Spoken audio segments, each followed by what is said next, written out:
this is a really quick exercise on figurative landscapes. So taking a large brush and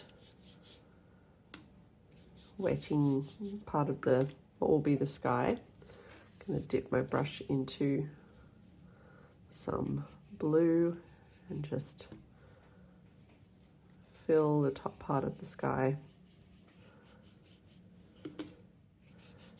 And wet my brush and just gradually bring that down.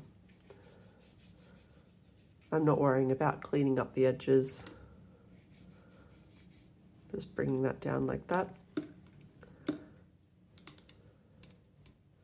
Then I'll take my smaller brush and I've got this lovely red colour. And I've also got some burnt sienna.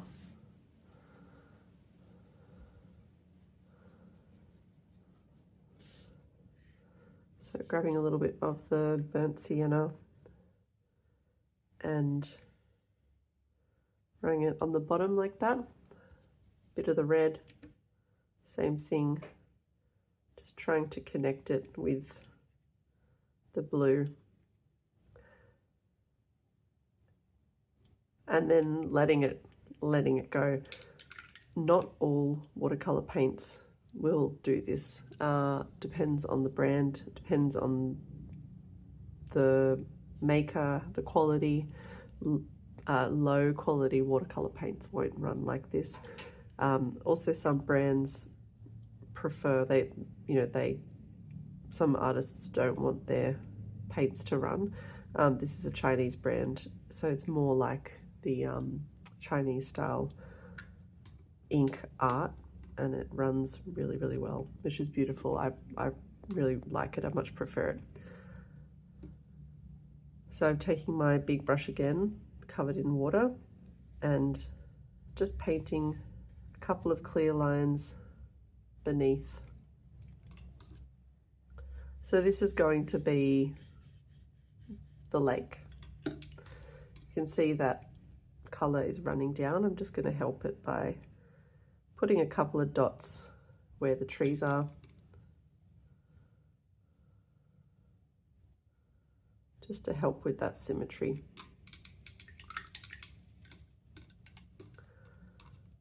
If you want to have even more color above, you can add more dots on top like that.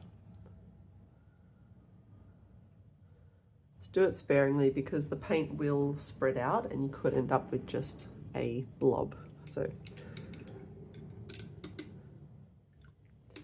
and then to finish it off, just taking some of the blue and adding it down here, little gap. So I'm going to fill that in with some clear paint.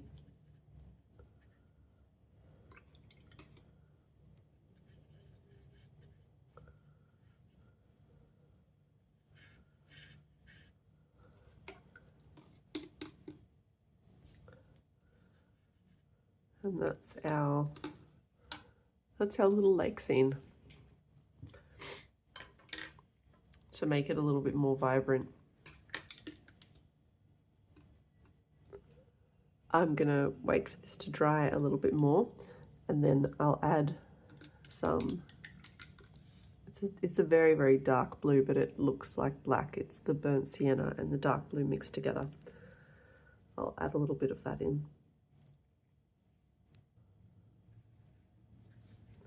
So the painting is still quite wet.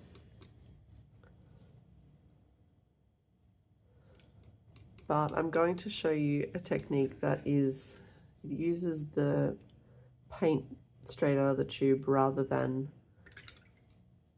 mixing it with water first. So we're using the paint straight out of the tube, mixing it together to make this paste. It's still wet, but it's not as wet as this mixture.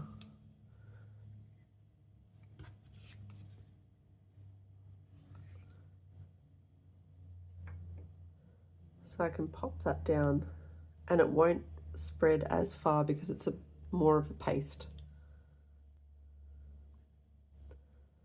It'll still spread because we're putting it onto wet paper.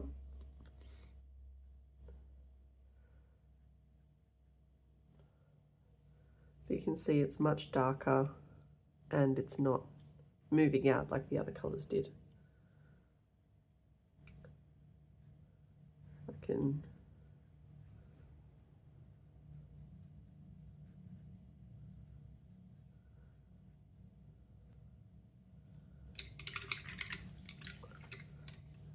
and that'll do.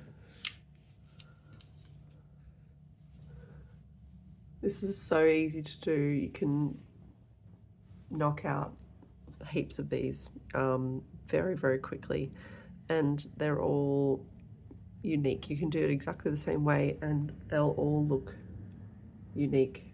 It's a really lovely exercise to hone your wet on wet technique, and also to create a mini collection.